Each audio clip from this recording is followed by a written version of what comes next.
A year ago, I stepped into the lion's den to test whether my worldview, biblical anarchy, could hold its own under fire. And let me be clear up front, I lost. I think I did decently in this debate I'm going to be talking about against Andrew Wilson of the Crucible. And I did better, I think, than most who go up against Andrew, but I lost. Not because my ideas failed, not because Christian libertarianism can't stand. I lost because I flinched, because in the heat of the debate, I cared more about the praise or the scorn of men than I did the truth of God. But that doesn't destroy my confidence in my worldview. If anything, it sharpens it.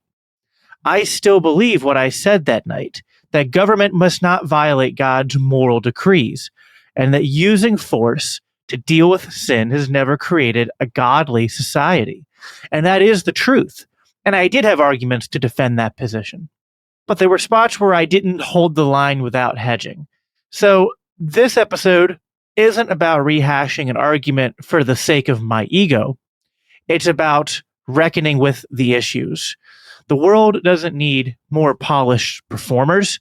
It needs men who are willing to fight for the kingdom of God. And maybe more importantly, it needs men who are willing to lose and who then shake the dust off and press on. For it's not by our might, not by our glory, but through Christ and for Christ alone. If Christ is king, how should the Christian consider the kingdoms of this world?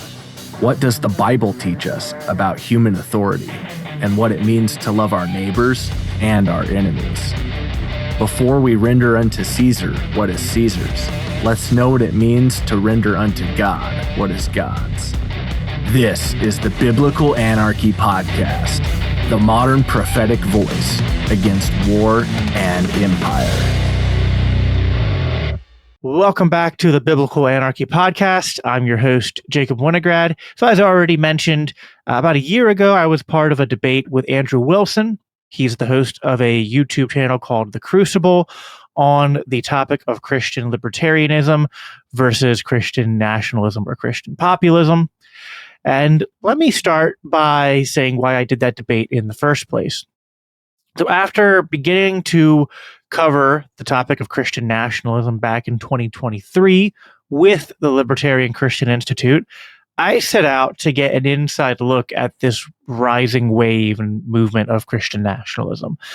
Not just kind of from the outside looking in, but I wanted to engage it directly. I wanted to enter those spaces where people were talking about it, where it was being formed, where the thought leaders were, and have conversations with them, and sometimes confrontations and debates. I did this with people like Stephen Wolfe, with C.J. Engel. I read things from Doug Wilson, and yes, I had this debate with Andrew Wilson. Now, for those of you who watched the debate or go back and watch it now, so The Crucible is a blood sports, it's what it's called, a blood sports debate channel. So by blood sports, what it means is it's brutal, it's unfiltered, it's intentionally confrontational, it's loosely moderated. And so for those unfamiliar with that style, Andrew may come off as combative or rude, but that's exactly what I expected and really what I wanted. I wasn't just there to make the case for my worldview, but I actually was excited to have it tested under fire. I wanted to see how well my worldview would hold up against Andrew's, while also understanding better his framework and the audience that rallies around it. And so this wasn't about winning a debate or scoring points, but really pressure testing my convictions and you know, in hindsight, learning things that needed to be sharpened. Now, a year later, and the movement, Christian nationalism, has only become more relevant. It's not just fringe Twitter personalities anymore, but we've seen an increase in the prevalence of the influencers, certain think tanks, and political and religious organizations which either adopt the claims wholesale or at least are becoming heavily influenced and shaped by the ideas. And that's why this debate matters, not just as a moment in time, but as a microcosm of a much larger conflict and development in our society, a conversation over what it means to follow Jesus in public and civil life, and whether we'll use Caesar's sword to do it. So this episode isn't about reliving an old fight. It's about examining this clash of worldviews and using this debate as sort of the catalyst for that. And if we're serious as Christians about, as Christian libertarians, about resisting identity politics, tribalism, and authoritarian impulses, then we need to do this hard work of examining our worldviews, even sometimes having, going into the lion's den or the crucible and letting our worldviews clash. So there are several arguments and convictions I walked into that debate with, and I still hold them today, and with more clarity even. And I want to get into those. But first, I want to remind everyone that if you enjoy what I do here, if you support the mission of LCI, please subscribe and like this video if you're watching on YouTube. And then if you are listening on the audio side, 5-star reviews help us out tremendously, make sure more people can see the show. The show's recommended, and it helps support the show tremendously. You could also go to biblicalanarchypodcast.com and click the donate link, and that supports the LCI and lets them know that you came here through me. And then you can also sign up for $10 or more a month to become an LCI insider and get the inside scoop on everything going on at LCI. All right, so let's get into the argument. My first foundational argument was that Christian ethics constrain the use of civil force. And that's not just a libertarian position, that's a biblical one. Romans 13 does not give the state a blank check. It gives a narrow commission and prescription. It is aimed, and the prescription given is to punish actual aggression and wrongdoing in the civil sense, to administer approximate justice in the civil sphere, not to legislate spiritual transformation or all sin. For a full unpacking of this argument, it would be better to go watch a different episode. I'd recommend going to episode 89, What is Biblical Anarchy, which was a redux of my pilot episode. The second argument is that whenever the church yokes itself to the state to enforce Christian ethics, it ends in disaster, both for the witness of the church and the liberty of the people. And we see this historically from Constantine to Geneva, to the Protestant Catholic Wars, to the rise of Christendom 2.0 today. The fruit always ends up being rotten. And even in biblical history, with Old Covenant Israel, we see that statecraft doesn't just fail to restrain sin, but it's kind of like a sin multiplier, right? If a weapon, if a firearm could be considered a force multiplier, the state is almost like a sin multiplier. The power to coerce, to initiate coercion specifically, always corrupts the gospel's call to evangelize and persuade. And third, we do have answers. My third argument was that we do have answers to the moral chaos of our age, not just the kind that comes from the top down: property rights, free markets and trade, church discipline, persuasion, preaching, and market pressures. All of these are biblically grounded ways to shape a just society without resorting to state compulsion and violence. I made these points during the debate, and I stand by them, and I think I presented them rather well. One of Andrew's counter arguments was that the civil magistrate, the civil government, has a duty to prevent not just physical harm or aggression, but also spiritual harm. But when I pressed him in our debate, and also later when he did a debate with Dave Smith, the same thing came up, and Dave pressed him. I actually called into that debate too, and we were like tag teaming him, which was a lot of fun. But his answers come up short when he's pressed on this. Because if you're going to argue that the state should punish spiritual harm, then why is it not all sin? What is the standard? And, you can imagine if it was all sin, right? Because maybe you think that's begging the question. But I mean, if it was all sin, that would just be a totalitarian nightmare. A state with, the idea that the state has divine authority to prosecute all the complex, small, invisible, sins and thought crimes of the human heart, right? And even then, even if it was like the standard was just that which can be known, well, you don't know that to be the standard. What if the standard is anything the state can find out? What if you need a giant, surveillance state to be watching people to, almost think about like the Red Scare, like the communist thing, but just for all spiritual sin.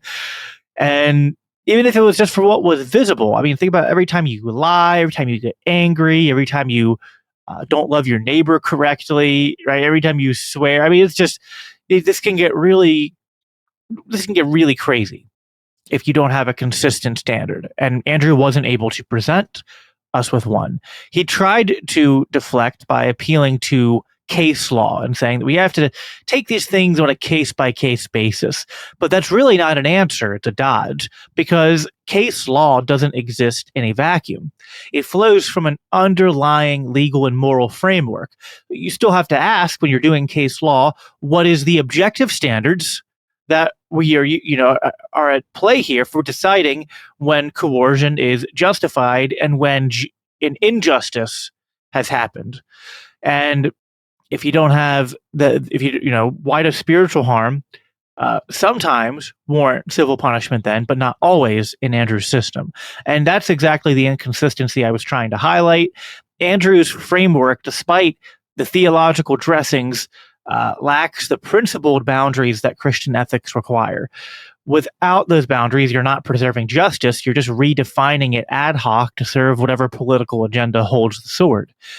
Now, another critique that Andrew raised was issues of environmental damage and externalities. And this is more about libertarianism broadly speaking, arguing that libertarianism can't adequately account for harms and that cross property lines or that affect third parties indirectly, such as, if you have a waterway that passes through your property and then goes into other people's properties, and if you pollute this and it, damages other people's use of the water, it's the only water source for a group of people, scenarios like that.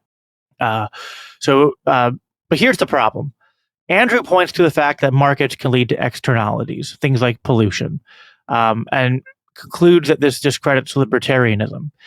But I would argue that this is a textbook example of what's known as the nirvana fallacy, which I think is one of my favorite fallacies. And if you are a longtime listener of the show, I bring this up a lot. I think the nirvana fallacy is almost the underlying core fallacy of the anti-libertarian position.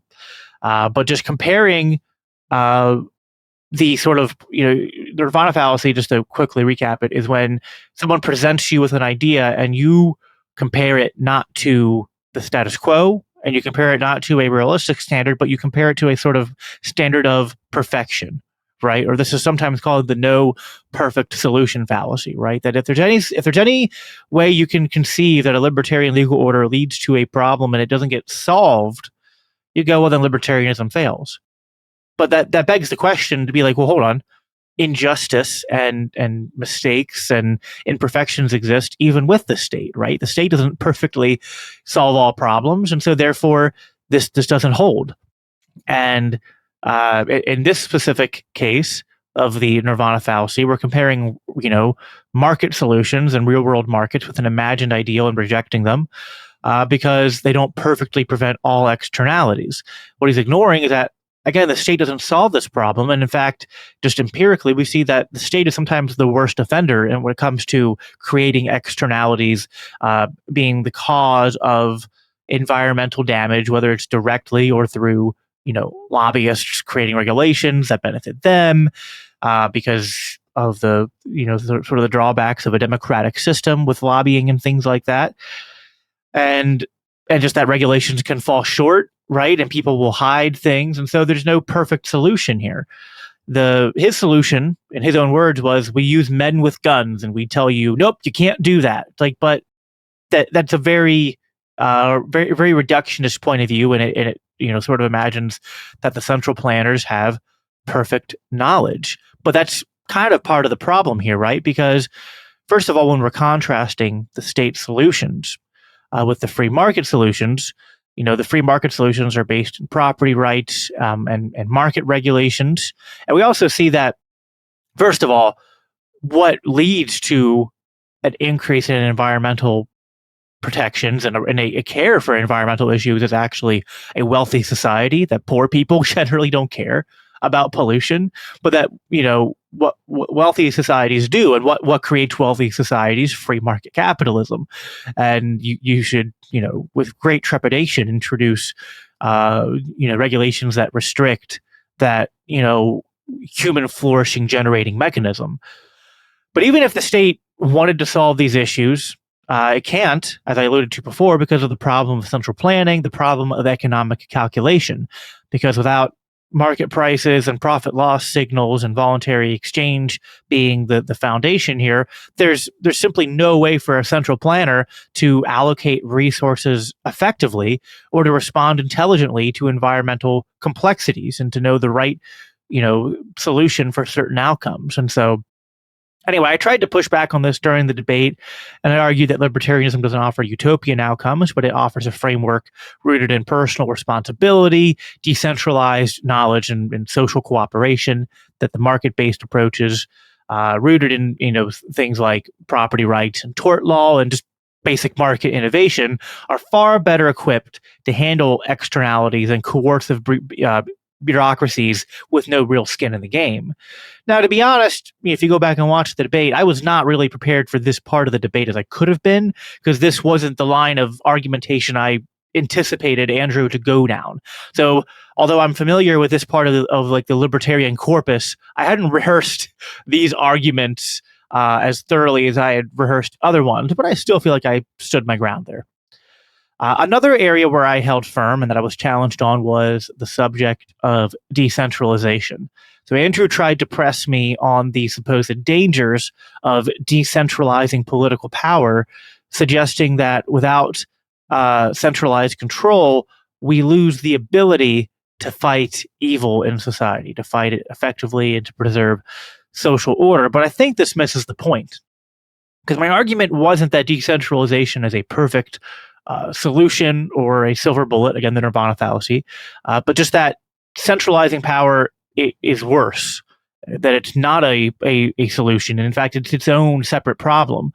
And to invoke the Lord of the Rings analogy, it's kind of like saying, people, it's like Andrew's coming to me and saying, if we give up the ring, we can't use it to fight the enemy. But that's the whole point, that the ring only serves one master. See, the state's incentives, whether right or left are in charge, are fundamentally high time preference, corruptive, and self-preserving. Its structure is designed to prioritize short-term political gain over long-term moral integrity, right? And this is public choice theory. And so that makes the state fundamentally incompatible with Christian ethics. The incentives baked into the very structure of the state make long-term moral governance not just unlikely, but I'd argue impossible. Because unlike families and churches or businesses that rely on voluntary cooperation and long-term accountability, the state extracts its resources through force. It doesn't earn, it taxes. It doesn't persuade, it initiates coercion. And that creates a system that rewards short-term thinking and rent-seeking and moral compromise. And this is what Hoppe and Rothbard and others have articulated as the high time preference nature of the state. It consumes today what it has not earned. It borrows against the future with no mechanism of internal restraint. And even the most well-meaning actors are trapped in a game where survival depends upon appeasing the present electorate or elite, not on stewarding long-term value or justice. There is no feedback loop of profit and loss, no price signals to guide effective, efficient decisions, as I've talked about, and no real ownership to incentivize responsible governance or stewardship. And so this is why attempts to take back the state, right, or to redeem it for godly purposes always fails, because the machine isn't neutral. It's rigged for decay and for subversion of Christian ethics. So yes, power does have a tendency to centralize. That's what it does. But once centralized, it feeds on itself and other people. It doesn't course correct, and it just metastasizes and keeps spreading into more areas of our life, including the church. And it's ironic because Andrew does have like a few libertarian impulses where he gets upset when the state infringes upon spheres that belong to the church. and family, such as marriage. But it's like, but you're creating the mechanism that's going to do that treading, right? And so over time, the state system, no matter how moral the people you put in charge, it's just going to drift away because it's aimed away from virtue and truth. So covenant communities, local governance, market-based moral order, these aren't, again, they aren't utopias, but they do reflect a more bottom-up strategy that respects individual conscience, voluntary association, and biblical justice. And they allow for diversity, accountability, and real moral influence without the machinery and corruption of the state and its coercion. And, that's not the only path forward, not the only ways we can talk about, preventing moral decay, but that's a good start. I think these are some of the most biblically based and economically plausible alternatives to the empire mentality of both left and right. And at the absolute least, if we still end up wanting or having a state, right? If you reject my sort of anarchist, sort of tendency, then at the very least, these arguments, I think, have the side effect of concluding that, convincing someone to conclude that the state, if it has to exist, has to be, again, extremely restrained, extremely limited in its scope and power to mitigate against these sort of degenerative incentives and forces that are at play. And so you would not want to give the state power over those areas, such as the church or society or whatnot. So those are the areas of my foundational core arguments where I think I defended them well. There were moments in the debate where I didn't express myself as clearly or decisively as I should have, though. And I want to talk about that too. So take the line where I said I didn't care about being perfectly consistent or being the perfect libertarian. And that wasn't me rejecting the importance of coherence and logical consistency in one's worldview. I was trying to say, rather, I was trying to push back against the idea of utopian idealism, to say that we don't live in a world of theory, we live in a world of action and people. But I kind of realized how that sounded in hindsight. It came across like I didn't care about coherence or principled thinking, when in fact I do deeply. I just also believe we shouldn't make perfect consistency an idol that keeps us from taking faithful action in the real world. So there was this moment where Andrew pressed me. This is all going to tie into each other, but there's this moment where Andrew pressed me on public decency laws and things like bestiality and necrophilia and incest, because he's like, well, if you own yourself, then you have a right to do these things. They don't violate the rights of others. And so that means that you would be okay with a libertarian legal order allowing people to do these things, and you can't do anything about it because it's not violating the non-aggression principle. And I'll admit that I was reluctant in this moment of the debate to kind of bite the bullet.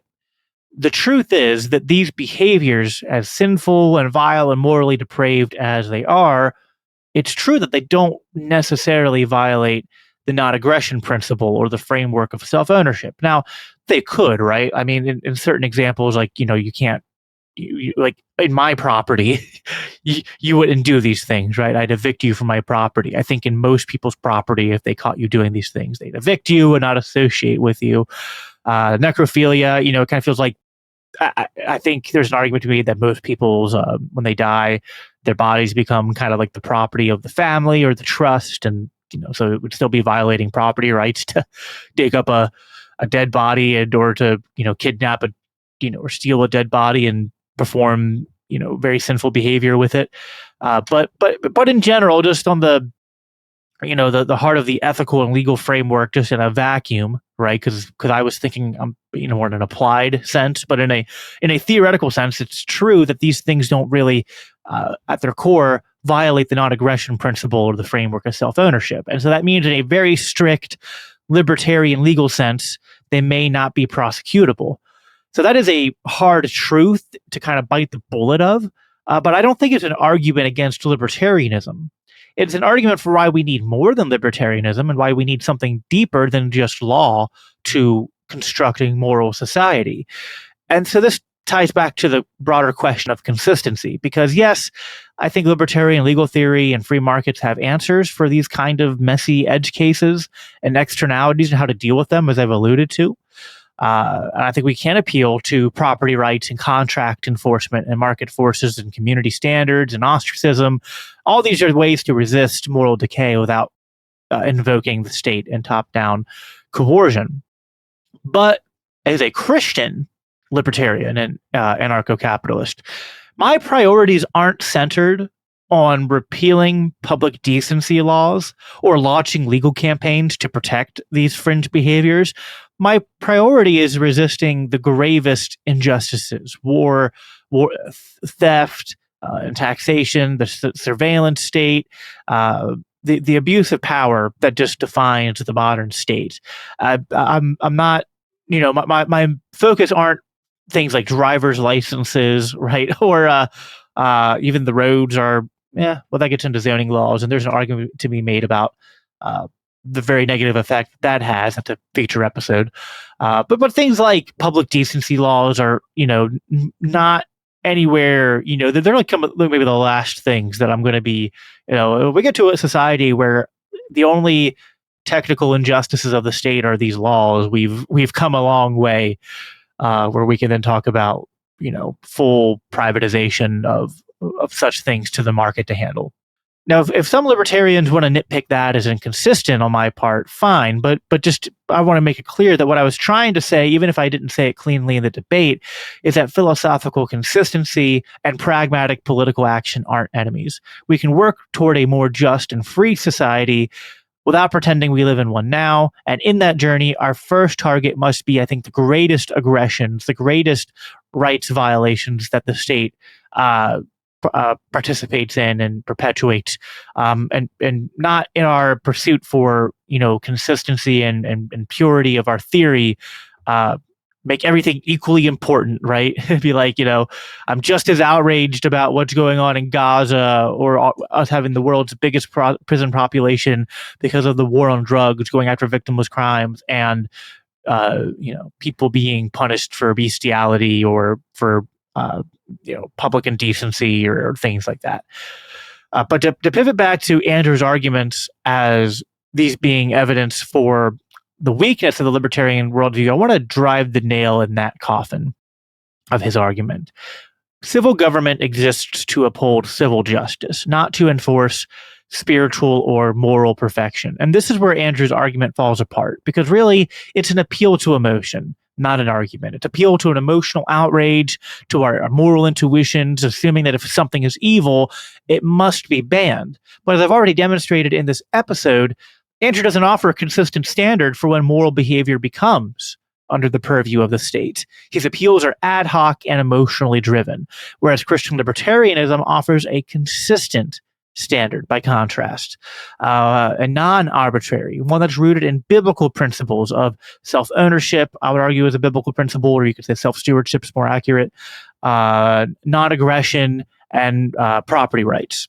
It recognizes the essential distinction between sin and crime, between personal depravity and aggression. And it applies another important biblical principle of proportionality as a governing legal principle, that coercive force is only legitimate in response to an act of aggression. And this is the standard that's established in Genesis 9, the principle of blood for blood, justice for injustice, which is echoed in Romans 13, where the magistrate is called a servant of God, not to police all sin, but to execute wrath on the wrongdoer in the civil sense, which is those who commit aggression, who violate the rights of others. When we extend coercion beyond that, using force to address non-aggressive sins, we break the principle of proportionality, because we're using force against what isn't force, and so therefore we have become those who initiate force. We must look first and foremost to the Holy Spirit to change hearts. We rely on mechanisms like market accountability, again, covenant communities, church discipline, and discipleship to confront cultural sin and individual sins. Not because we're soft on sin, but because we understand the limits of what the state can or should do or what it's prescribed to do. And we recognize that coercing non-aggressive sinners violates proportionality, as I've established. When we cross that line, when we become the ones initiating coercion, we are the people that Paul is warning against in Romans 12 when he says we do not overcome evil with evil, and that rather that this true justice, this divine justice is God's. Vengeance is mine, says the Lord. I was also caught a little bit off guard by his appeal to pollution and externalities, as I've said before. So, these moments altogether, I think, are my weakest points of argumentation in the debate, partly out of being unprepared because I wasn't expecting him to go down these routes. But I think I gave good responses then, but they could have been more robust and more. I could have pointed out. I don't think I invoked proportionality or the nirvana fallacy or the problem of economic calculation as articulate as I could have. So again, didn't break my case, but did show places where could brush up a little bit on. So before I close out, I want to zoom out now and using the whole point is to use this debate as a catalyst for a conversation about the broader clash of these worldviews, because everything that I've just walked through in my critique of Andrew's arguments isn't isolated to him. He's not an outlier. He's a reflection of something much bigger. The assumptions behind his framing, his emotional appeals, and his selective use of scripture are all emblematic of a broader movement, Christian nationalism and its reactionary populist offshoots. At its core, the Christian Nationalist project seeks to reassert public moral order by seizing control of the state and wielding it in the name of Christ. And it assumes because sin leads to cultural decay, that civil government must be the tool to restrain it. But as I've shown, this logic breaks down quickly because without a consistent biblical standard of justice, what starts out as righteous zeal becomes arbitrary coercion and inevitably idolatry of the nation. We have biblical and world history to reflect on and to see the shortcomings of this strategy. Christian nationalism trades in slogans about God's law and cultural renewal, but it often does so without the theological or historical depth to avoid repeating the very failures it claims to resist. Look at we see the state in biblical history and our history become the instrument of accelerated cultural and moral decay. It fails to grasp what civil power actually is, a blunt instrument for restraining aggression and pursuing approximate earthly justice. It is not a divine tool for sanctification or divine justice. And as Romans 12 reminds us, as I've said, that true vengeance belongs to the Lord. Only he can rightly judge sin. Only he can administer perfect justice. And in his mercy, he also offers salvation for those whom Christ has paid the price. Civil government can't fulfill these roles. It's not equipped to, it's not ordained to. And when we try to delegate divine judgment to the state, we distort both justice and God's grace. And what makes this movement more dangerous is that it taps into real pain and legitimate concerns. People see the chaos in culture and the collapse of moral norms, and they're hungry for answers. But Christian nationalism offers a false promise that if we get the right men in charge, if we just have the right theology, we can fix it from the top down. But it's not just naive. It's a false gospel. I'd say it's anti-gospel. Because the kingdom of God doesn't come through Caesar. It never has. And every time we've tried to bring it that way, we've ended up with corruption, compromise, or worse. We don't need a baptized Leviathan. We need bold churches. We need discipleship. We need moral courage rooted in truth and not power. We need bold and courageous men and women of God to go and do what they've been told to do. This doesn't mean disengagement from culture or politics. Really, I'd say it's the opposite.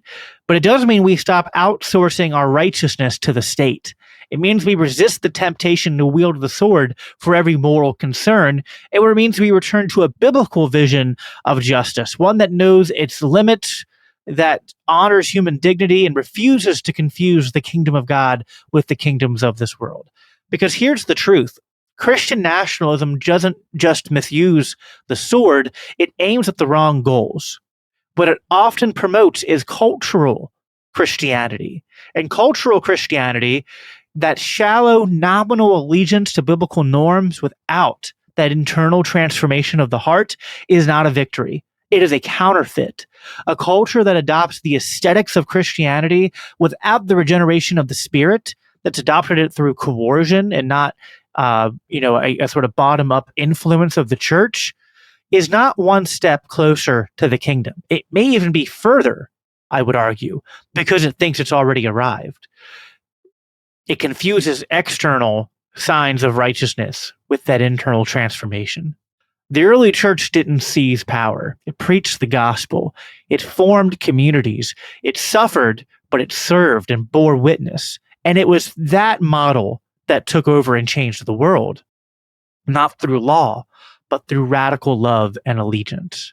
Christian nationalism promises influence. I'd argue it promises influence in the same way Satan offered Jesus the kingdoms of the world. But at the very cost of the message that we're called to proclaim. If we trade away the gospel for the tools of empire, we don't just lose our political battles, we lose our witness. And there's a lot of bad fruit growing from the tree of Christian nationalism.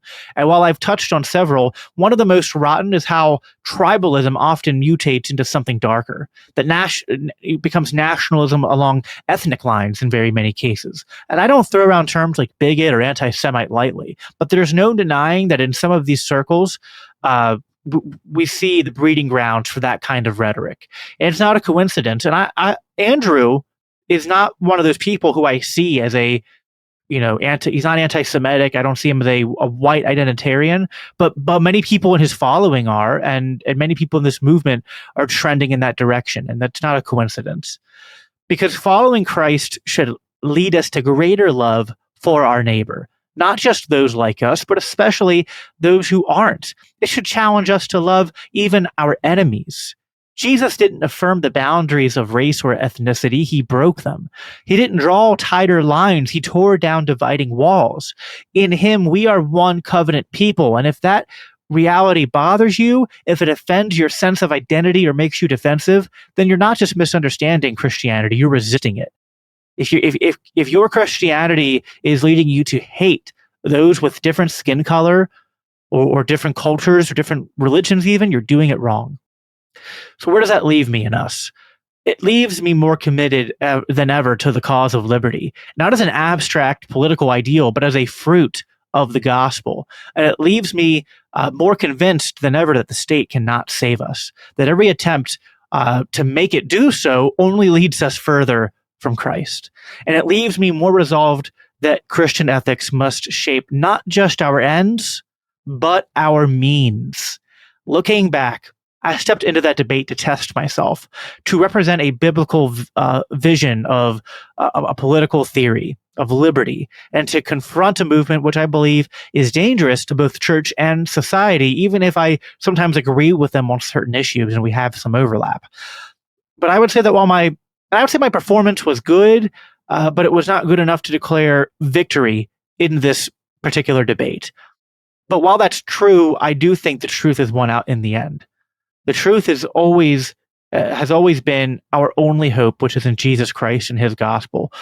If I could, speak, I guess, on a personal note, to my past self before the debate, I'd say this, and this is encouragement, I think, and advice for all of us. Hold the line. Don't hedge. Clarity is not the enemy of charity. We can meet people where they're at, try to, steel man their positions, try to assume the best of them, try to even find places of agreement where true agreement agrees. But to proclaim truth with courage and with power means not hedging on it, means not muddying the water. And if you're listening now, I hope this episode has not just been a post-mortem on a debate I did a year ago, but an invitation to test our own convictions, to engage ideas that challenge us, and to ultimately resist the seduction of power, even if the price of doing so gives us a cross to bear. The gospel is enough. It always has been. Let's live like we believe that. Thank you, everybody, for listening. Again, as always, please like and subscribe. 5-star reviews help. biblicalanarchypodcast.com if you want to support the show and find out more. Until then, as I always conclude by saying, live at peace, live for Christ. Take care. The Biblical Anarchy Podcast is a part of the Christians for Liberty Network, a project of the Libertarian Christian Institute. If you love this podcast, it helps us reach more with a message of freedom when you rate and review us on your favorite podcast apps and share with others. If you want to support the production of the Biblical Anarchy Podcast, please consider donating to the Libertarian Christian Institute at biblicalanarchypodcast.com, where you can also sign up to receive special announcements and resources related to biblical anarchy. Thanks for tuning in.